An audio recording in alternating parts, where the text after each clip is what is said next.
Fantastic. For those of you who don't know what the MREA is, it is the acronym we use for the Millionaire Real Estate Agent. So if you don't have this book, you haven't read this book, you haven't looked at this book, you are wrong. So, Hey Dan, I was gonna ask you, where do you get that version? The one that's all tabulated? this version, also known as the leadership version, is purchasable at kellerinc.com. I'm not sponsored or paid to say that. I just believe in it. You can also take your regular version to Office Max and they will do that for you. Yep. The only difference is you won't have each section tabulated, but you will have it spiral bound, which makes it super helpful. Jamie showed us his last week. I think it was $20. So let's talk about time investment quickly. I know we didn't have Monday motivation, but today you get a second chance Tuesday, okay? What do you spend most of your time on all day? I can tell by some laughters and some people getting the scary look in their face. You're not spending time wisely. Does spinning count? I spend a lot of time spinning. Yeah, there you go. Freaking out, spiraling. But did you guys know that slot machines make more money than the movie industry and Major League Baseball combined? Because every little quarter, every small investment seems like it's a minor thing. It's not a very big investment, right? You drop 4 quarters in the machine, you pull a handle, you walk away. I want you to think about that in essence of time, right? Are our cell phones like little slot machines? Like we get little dopamine hits if we hit the right app, we get the right comment, or we get the right amount of, awesomeness on there that someone's going to like, comment, or share, and we get that little dopamine hit. But we look at our phones and we spend little bits of time. A quarter here, maybe 50 cents here, hell, $1 at sometimes, versus, sitting down and watching a movie or a Major League Baseball game, right? 3 hours for a baseball game, 2.5 hours for a movie. Those are large time investments that we tend to say, hey, I don't have time for that. However, throughout the day, you're spending a quarter here, so 15 seconds here, 30 seconds here, 45 seconds here, all day. How much time have you wasted? Did you know that the average person, go ahead, Tyler. Sorry, I was just going to say that 2 times now, Amanda, and I just love her so much for this, has given me timesheets, and it's a week at a time, and they're in 15-minute increments, and you have to write down what you're doing every 15 minutes. And it was very, very eye-opening to see when you have to look at the pages and show them to your boss how much time you're wasting. It's huge. So if anybody is ever wondering, that's a very good exercise that helps you time block much better, because you'll see, I did this for 15 minutes and then I strayed away to this and then this, and I never finished these things because I went on to something else. Tyler, let's do it again. So it really did. I have to go. So what I'll do is I'll have Amanda send me that sheet. If you guys want me to send that sheet out to you, please put your email in the chat and I'll make sure that we get that out to you today, or whenever Amanda or Tyler sends me that sheet. I'm asking you guys to share that. I'm sure I can Google a 15-minute timesheet. It's not that I'll hard. find it and send it over to you. Yeah, I have it too, so it's fine. Here's the real situation there. You have to be brutally honest with where you're spending your time. Do we often stroke our own egos and say, I was lead generating when you're actually on social media watching cat videos? Or I was taking care of a deal when you're actually just fidgeting around clearing out your email? The average iPhone user, based on studies recently, touches their phone 2,200 times a day. That's a whole lot of time. Now, some of these times are just like I'm doing now, is an example. We're not actually looking at it or doing anything. But as soon as you turn it on and you open it up and you start looking at things, how many of those quarters are gone? So just like Tyler said, he's tracking his time down to 15-minute intervals. That's a quarter of an hour. For those of you who aren't good at mathing. A little helpful thing that I did for myself was that in your iPhone, you can actually go in and see how many notifications you get in a day. It'll show you across all your apps. Basically, every time your phone is pinged, it'll show you. And I went in mine, and at one point it was, I don't know, well up over between 1,000 and 2,000 notifications a day. that I was getting. So I went in and turned off a lot of the unnecessary ones that were maybe that I could go check them on my own later. And it actually did free up quite a bit of time because I wasn't just constantly being pinged to pick up my phone. Yeah, I turned off a lot of my outbound notifications. Like, talk about real honesty. Here's mine. You can Yeah. see that I am on my phone an average of 5 hours and 42 minutes a day. And a majority of that, unfortunately, is on TikTok. So, but that's the thing is that on hours? Is it off hours? I can tell you mostly it's in the morning or at night when I can't sleep and I roll over and just pull my phone out. It'll even tell you what time you picked it up. Yep. So what you're spending time on matters, right? You're spending these little investments in time. You have a pocket full of quarters every day. Where are you putting those quarters? Now, do we love Major League Baseball games? Do we love going to the movies? Absolutely. But how often do we find ourselves saying, I don't have time? Bullshit. You have all the time in the world. You're just sprinkling your quarters everywhere. So every week, it's a really good exercise for you to, one, track your activities throughout the week. But every Sunday, I like to do it Sundays, and since yesterday wasn't a working day, you could have done it yesterday. Every Sunday, plan your week. If you need to go do something that's going to take you 2 hours, is it living on your calendar? Are you blocking out time for those big events? 8 quarters, right? That's $2. Who's going to play a $2 slot machine? Let me ask you, are you going to play a $100 slot machine? Maybe that's a big course that you need to take, or a class, some CE, Amanda. Oh, God, thank you. Right? 3-hour blocks multiple times.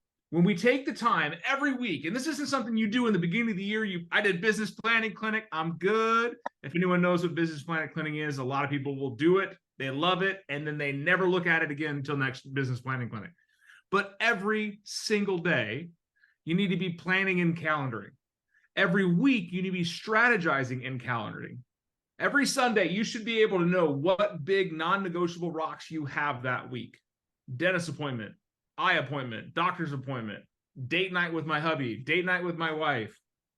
Put those on the calendar. They're non-movable. You have to invest those big quarters up front. Lead generation. Well, Dan, I got a full-time job. I can't be here 8 a.m. to 5 p.m. every day. That's fine. But if you get off work at 4 o'clock every day, it takes you 30 minutes to get home and 30 minutes to get unwind. That means from 5 to 7, you're lead generating. Well, Dan, I don't get home until 7. Okay, from 7 to 8, you're banging the phones. And from 8 to 9, you're doing some handwritten stuff and sending off letters and mails and doing emails. Would you believe me if I told you I've coached agents that weren't full-time agents? Some of you aren't. Not everybody has a clear 8 to 5 schedule. I know that I make this call difficult for some people to get on because it's 8 o'clock in the morning. But you want to know something? For you to follow a strategic plan, we got to start early. And your lead gen should start at 9 to 11 based on the MRA, based on Gary Keller's tutoring, which is fine. It's not going to work for everyone. However, 8 a.m. works for me because it keeps me consistent. My day starts the night before. If I don't shut everything off at 8:30, I have a hard time getting my routine in place for the next day. Every week, take some time and look at where you're investing your time. Are you just putting it in slot machines, right? The gamble of dopamine. Or are you taking that time and investing it wisely? Do you have 1,000 notifications, just like to Amanda's point? What notifications can you turn off and hide and not care about? Are you the type of person that has to clear every single red dot on your phone, right? Would that drive you crazy, having all those red dots? Are you the type of person that has to have a clear notification thing? Or can you just go swipe, clear all, close your phone down, and move on? We are all slaves to the dopamine dragon.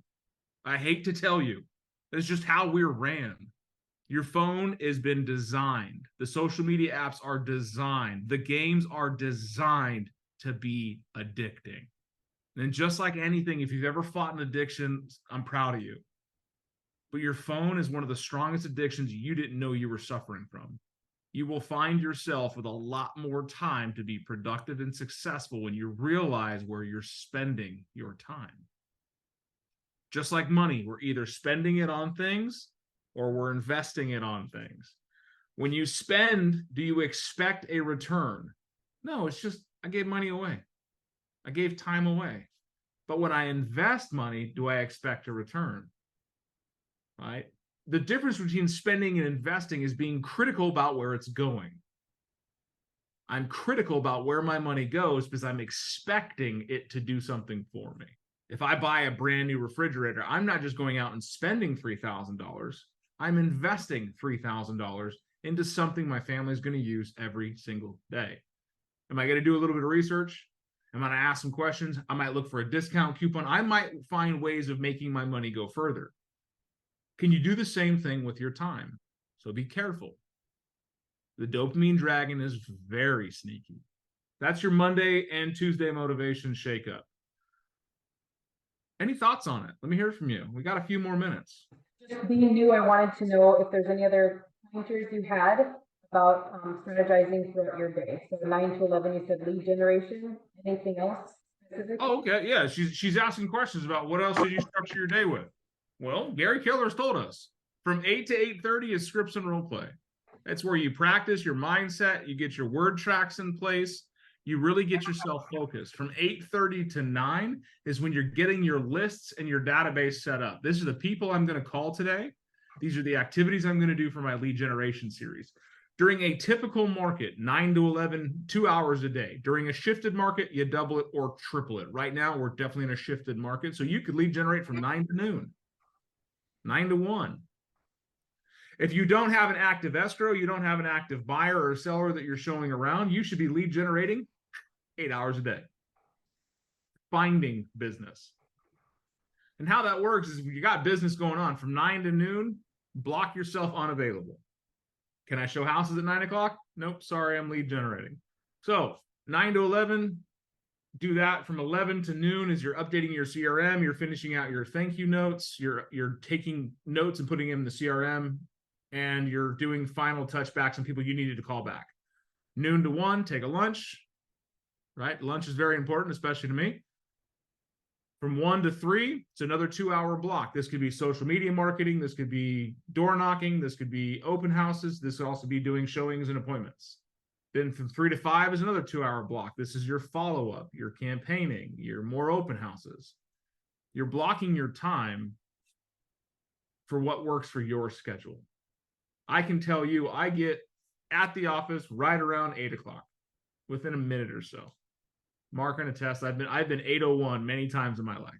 And I can tell because you're like, oh, Dan's here. It's 8:01. I didn't show up till 8:01. Thank you for keeping me honest. But then I'm done around 3.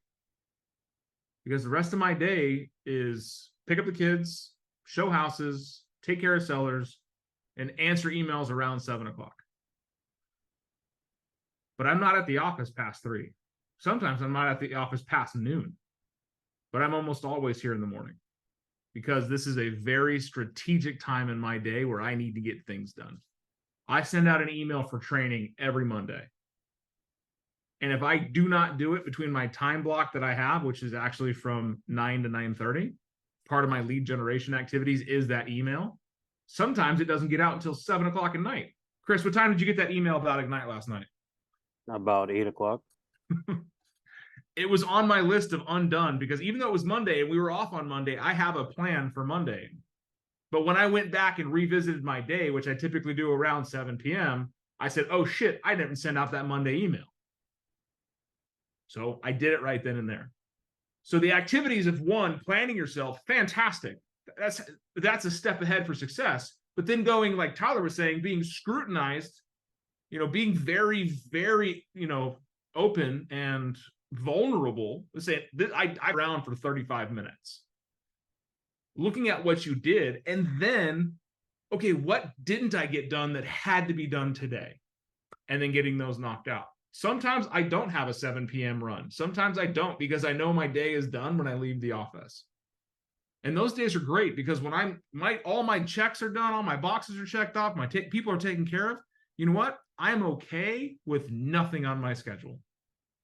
because I have scheduled everything else out.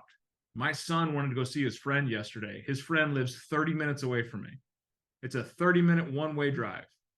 So I told him, we can go if we leave in the next 7 minutes. And to a 11-year-old, that is a very tight time frame. You want to know something? He was out the door and ready in 6. Because that's how much time I had between my appointments, even though it was a day off. So the big rocks, we call them, the big non-movable, the non-negotiable goals need to be on your calendar. Those are the things that we pre-schedule. Lead generation time, lead follow-up time. Set some open houses on your calendar and then work to fill them. Set a listing appointment on your calendar and then work to fill it. Set a buyer consultation on your calendar and then work to fill it. Just because you don't have anything to do doesn't mean you can't put it on your schedule and work to fill it. But that also eliminates the time for fuckery, or as my coach used to call it, white space. I got so busy in my career that I didn't take time for myself. And she said, you need to schedule white space on your calendar. So my fuck around time is actually scheduled. And if you're at the office with me, you pretty much figure out what it is because I'm out walking around the office. Other than that, in my office, working. Some great questions today. I know we've talked about time management, time blocking before and countering, but it's just that important. I wanted to showcase the fact that we are all falling prey to the dopamine dragon. And you got to control it. Because right now, it is so easy for you to be distracted from lead generation. It is so easy from you to not reach out to people, to not do your lead generation, to not come to that class, to not do that CE, because there's more important things. It's not important. It's because it's more fun for you, right? I bet if I came to your house and your kitchen was dirty and I laid the laptop and a cell phone on the counter and said, do your lead generation or clean your kitchen, I know which one you're going to pick. And then once your kitchen is clean, the computer's still going to be there. And you're going to find something else to do. But magic in real estate happens when you're able to sit down in chaos and take care of the things that matter right now, instead of finding the things that'll feed the dopamine. Your sister's blatant post on social media can wait until after lunch when you're done lead generating. I know it's a very strong message. I know I'm being very hard on you, but no one's going to be nearly as hard on you as Uncle Sam and your bills. So take the time, be critical about how much time you're spending on this, that, or the other thing. And if you find yourself fucking around on a lot of things, delete the app, remove it from your computer, remove it from your phone, put it where you can't get to it easily. If you're a victim of the Facebook funnel, log out. I know I'm being a meanie. How dare you tell me not to connect with people? Unless you can use it for the tool that it's intended to be used for by business, you're being prey to the dopamine dragon.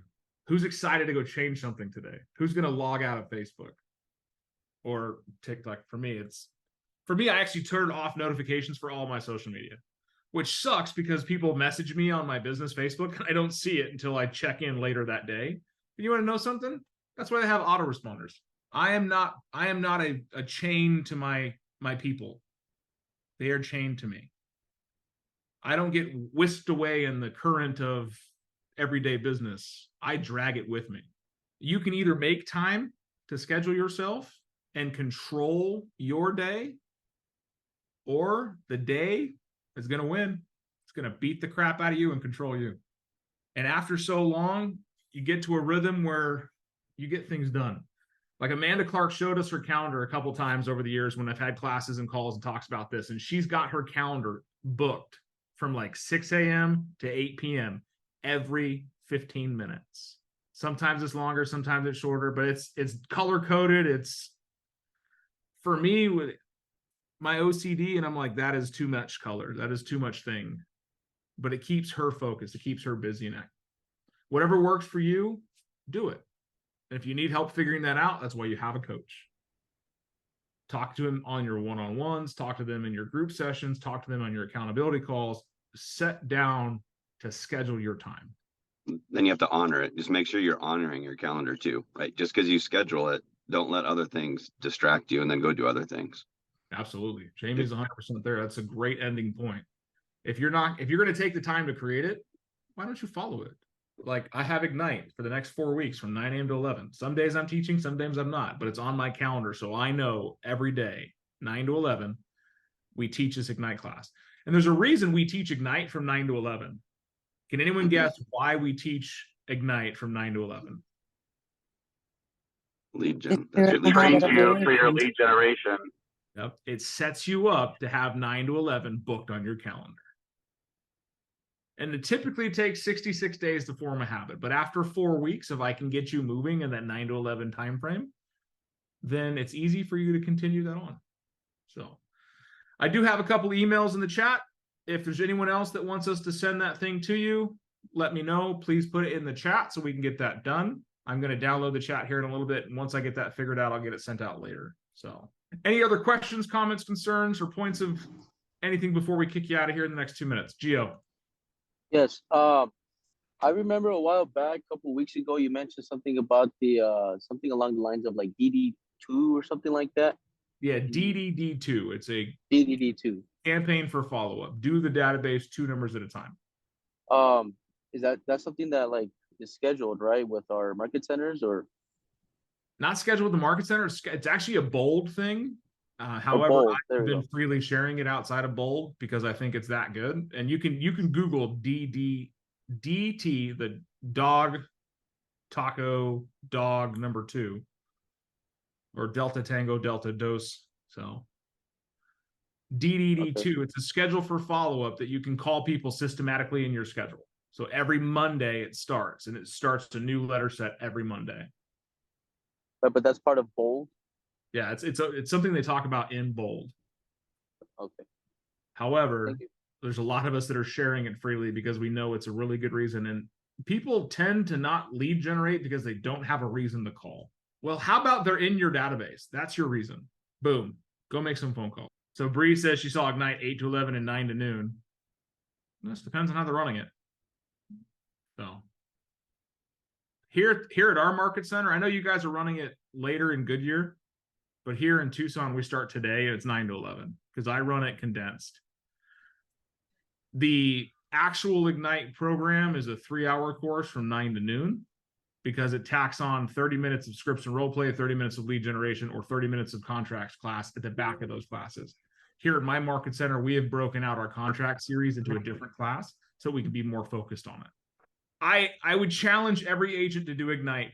If you haven't done it, go do it. If it's not something that's on your calendar, put it on your calendar. I know Audra is finishing up Ignite down in Sierra Vista because they just got done finished running it. We're starting it in Tucson today, and Goodyear starting it, I believe, in 2 weeks or 1 week. So on the 18th. Thank The you, Alexa. 18th, yeah. But go be a part of it. You're going to learn something. Even if you've taken Ignite before, take it again. Because you're going to learn something. Because like they say, no person stands in the same river twice. Because 1, it's not the same river, it's always moving. And 2, you're not the same person, you're always growing. All right, I'm downloading the chat. If you didn't get me anything in there, then good luck. I'll see you guys tomorrow. Get ready with your objections. We're going to jump into it tomorrow. This week, we're going to focus a lot on that. Ready? Steady? High five.